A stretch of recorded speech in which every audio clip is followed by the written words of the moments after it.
वाल्मीकि नगर।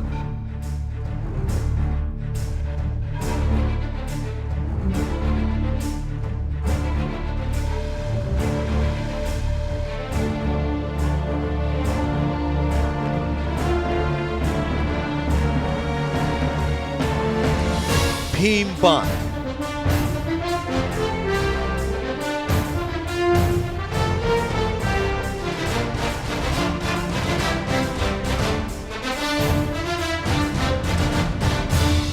राजगीर,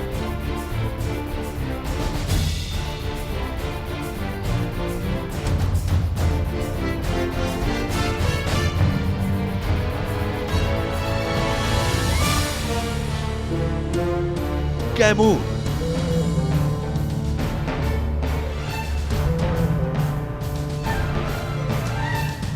विक्रमशिला,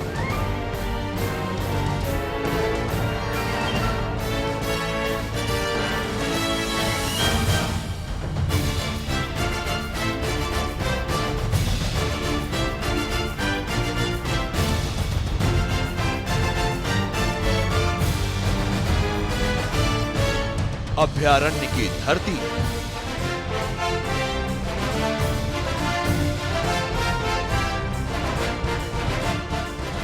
एक तरफ है बिहार का चमकता हुआ विकास का चेहरा, तो दूसरी तरफ है बिहार के अभयारण्यों की वो खूबसूरत तस्वीर जिसे शायद कम लोग जानते होंगे।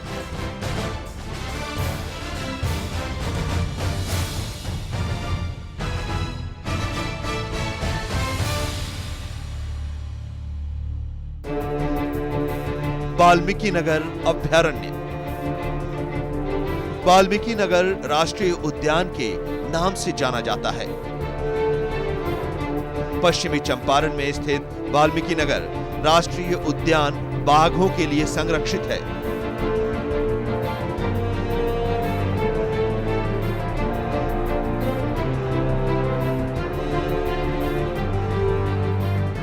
ये उद्यान 880 वर्ग किलोमीटर में फैला हुआ है।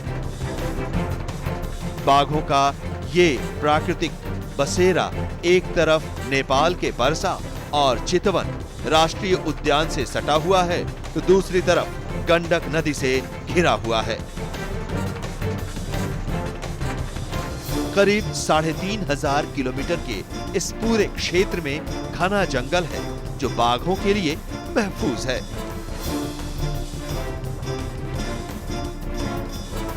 ये वाल्मीकि और उसके बाद उसे सटा हुआ चितवन और परसा जो नेपाल का एरिया है, ये तीनों मिला करके करीब करीब 3500 स्क्वायर किलोमीटर का जो एरिया है, ये इतना बड़ा फॉरेस्ट पैच जो कि लॉन्ग टर्म अगर हम लोग बात करें तो टाइगर कंजर्वेशन के लिए बहुत जरूरी है। लॉन्ग टर्म टाइगर कंजर्वेशन के लिए ये लैंडस्केप बहुत ही सुटेबल है।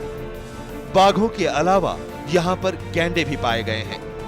जूलॉजिकल सर्वे ऑफ इंडिया के मुताबिक वाल्मीकि नगर के जंगल में 53 तरह के जंगली जानवर मौजूद हैं, जिसमें बाघ और गैंडा के अलावा भेड़िए, हिरण, तेंदुआ, चीतल, बंदर, नीलगाय अहम हैं। चीतल हो गया, चीतल, सांभर, उसके बाद 2 प्राइमेट लंगूर और कॉमन मकाक, उसके बाद सिवेट्स, ये सब जगह मिलते हैं। वाल्मीकि की खासियत की लेपर्ड भी है, दूसरे जंगलों में भी मिलता है, वाल्मीकि में भी मिलता है। अगर वाल्मीकि की खासियत की हम लोग बात करें जो कि एक्सक्लूसिव है वाल्मीकि के लिए, तो आप पहला तो टाइगर है और दूसरा राइनो है। राइनोसेरस जो है वो इस एरिया में 2001-2 में एक पॉपुलेशन चितवन से वो नदी के थ्रू बाढ़ गंडक के बाढ़ में आया और उसके बाद वो मदनपुर रेंज में सेटल किया। सेटल करने के बाद उसमें यहाँ पे ब्रीडिंग शुरू हुआ, उसका नेचुरल ब्रीडिंग हो रहा है, बच्चे हो रहे हैं, कुछ 2 राइनो का डेथ भी हुआ। तो ये एज ऑन डेट ये बिहार में कहीं नहीं है। इस अभयारण्य में पेड़ पौधों की भी अपनी खासियत है। खैर, साल, सेलम, केंदू, महुआ के पेड़ यहाँ काफी संख्या में मिलते हैं। इन वनों में कई आयुर्वेदिक पेड़ पौधे और जड़ी बूटियां भी हैं।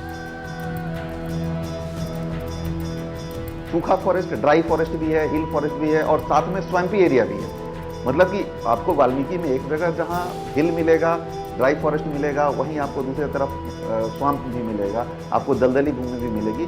और जितना ज़्यादा हैबिटेट में विविधता रहेगा, उतना ही ज़्यादा वहाँ के लाइफ फॉर्म में विविधता रहेगी। वाल्मीकि नगर अपनी प्राकृतिक छटा के लिए भी मशहूर है।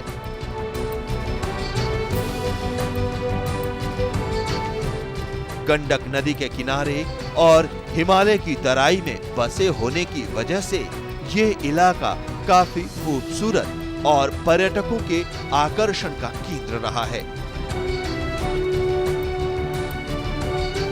एक तो जो विविधता है, जैव विविधता, वो यहाँ काफी अच्छी है। इसका दो कारण है कि यहाँ का जो पूरा जो लैंडस्केप है, उसमें दो तरह के हैबिटेट हैं। एक तो तराई एरिया है, तराई मतलब कि जो फुटहिल्स है, जो कि प्लेन है, और दूसरा है भाबर ट्रैक्ट, उसको हम लोग बोलते हैं, वो अंडुलेटिंग होता है, हिली होता है। तो ये दो तरह का हैबिटेट होने के चलते दो तरह का आपको हर चीज़ मिलेगा, दो तरह के प्लांट मिलेंगे, दो तरह के एनिमल मिलेंगे।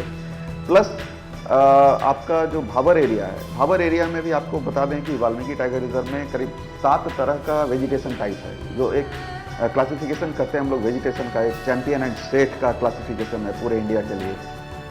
तो वो चैंपियन एंड सेट क्लासिफिकेशन के हिसाब से यहाँ 7 तरह का फॉरेस्ट है। वाल्मीकि नगर से सटे सीमा पर नेपाल के चितवन में वाल्मीकि आश्रम है। पौराणिक मान्यताओं के मुताबिक वाल्मीकि जी ने इसी आश्रम में रामायण की रचना की थी। इसी से सटे सीता पाताल स्थल है। कहा जाता है कि सीता इसी जगह पर पाताल में समा गई थी।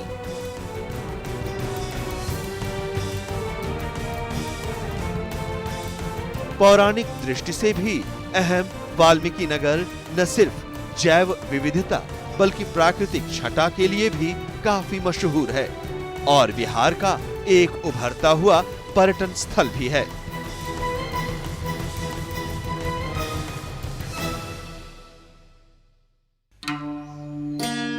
भीम बांध अभयारण्य मुंगेर के दक्षिण पश्चिम में स्थित भीम बांध वन्य जीव अभयारण्य करीब 681.99 वर्ग किलोमीटर में फैला हुआ है।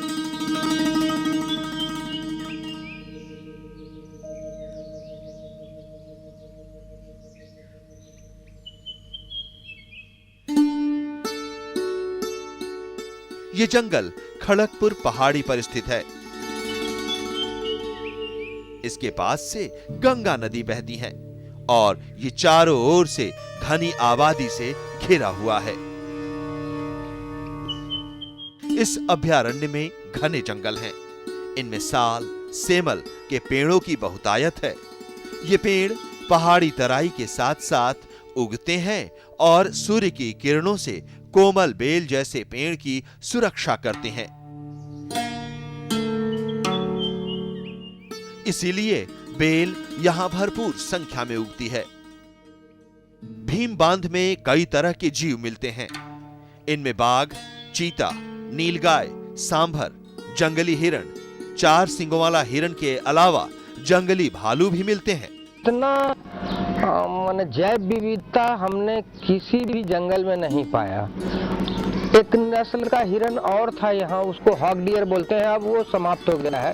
स्पॉटेड डियर है, फिर आपको एक माउस डियर भी है। यहाँ के घाटी वाले हिस्से में और पहाड़ के निचले हिस्से में गर्म पानी के कई झरने हैं, जो भीम बांध, सीता कुंड और ऋषि कुंड के नाम से जाने जाते हैं।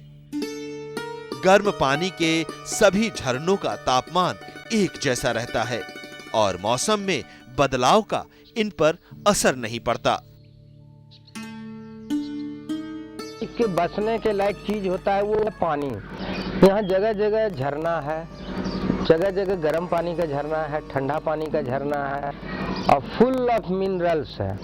तो वाइल्ड लाइफ के लिए ये बड़ा मुफीद है। राजगीर अभयारण्य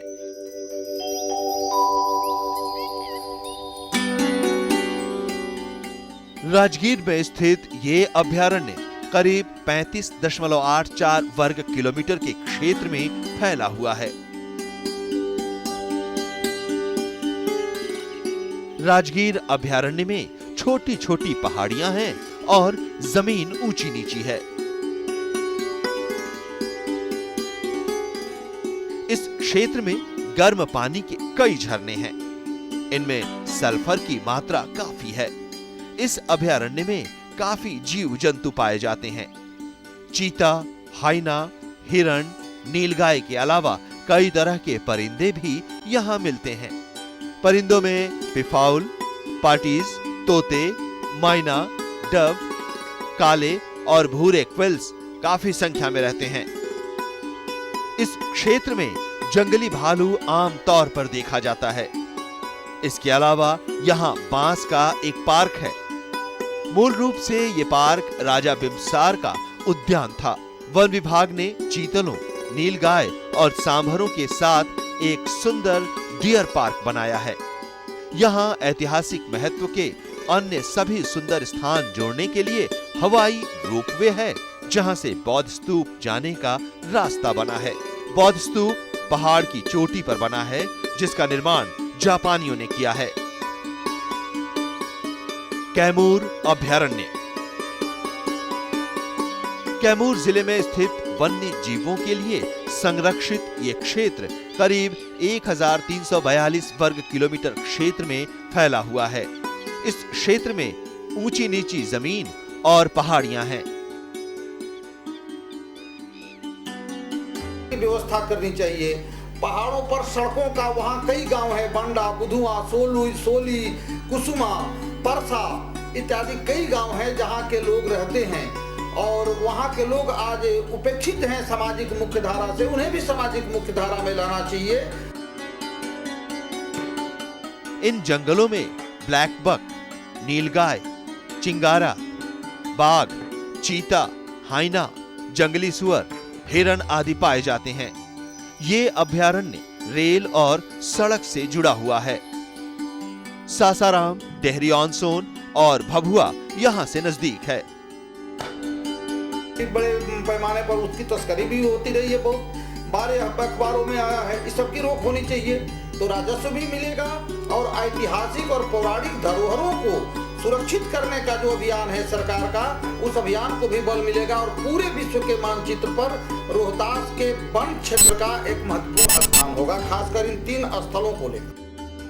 विक्रमशिला गंगा डॉल्फिन अभयारण्य।